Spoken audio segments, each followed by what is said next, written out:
Hello guys, आप देख रहे हैं बियॉन्ड बाउंड्रीज फिटनेस। और आज हम फिजिक्स में एक न्यूमेरिकल करेंगे। प्रिज्म चैप्टर का है। ये इस बच्चे ने पूछा है। ये लड़का 12th क्लास में है, मेरे पास पढ़ता है।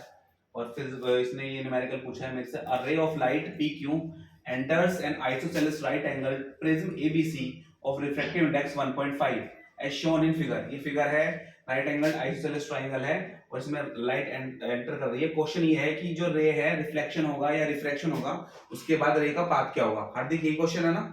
चलो इसको हम करते हैं अप्रोच। तो हम पहले इसमें निकालते हैं। इस तरह के क्वेश्चन में हम क्या करते हैं, इसमें तीन तरह की अप्रोच लगती हैं। जो अगर हमारा जो इंसिडेंट एंगल है वो अगर आईसी से बड़ा है, आईसी क्या है, ये क्रिटिकल एंगल है और ये इंसिडेंट एंगल है। अगर ये इससे बड़ा होता है तो क्या होता है, टोटल इंटरनल रिफ्लेक्शन हो जाता है। अगर आई हमारा आईसी के इक्वल होता है जस्ट, तो ये लाइट ग्रेज करती हुई जाती है इस सरफेस से और ग्रेजेस द सरफेसेस, ग्रेजेस द सरफेस। और अगर आई की वैल्यू जो होती है वो आईसी से छोटी होती है, इस केस में क्या होता है, रिफ्रैक्शन हो जाता है, दूसरे मीडियम में चली जाती है। ठीक है, अब इसमें पहले हम इंटरनल हम क्या निकालेंगे, पहले इसमें हार्दिक ये क्रिटिकल एंगल निकालेंगे। क्रिटिकल एंगल निकालने का फॉर्मूला है हमारे पास sin IC upon 1 by mu. Refractive index इसका दिया हुआ है क्वेश्चन में 1.5, तो sin IC equals to 1 upon 1.5।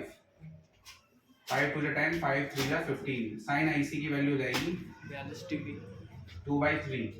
IC equals to आ जाएगा sin इनवर्स 2/3 और अप्रोक्स में ये वैल्यू होती है लगभग 42 डिग्री। ये अप्रोक्स में वैल्यू होती है 42 डिग्री।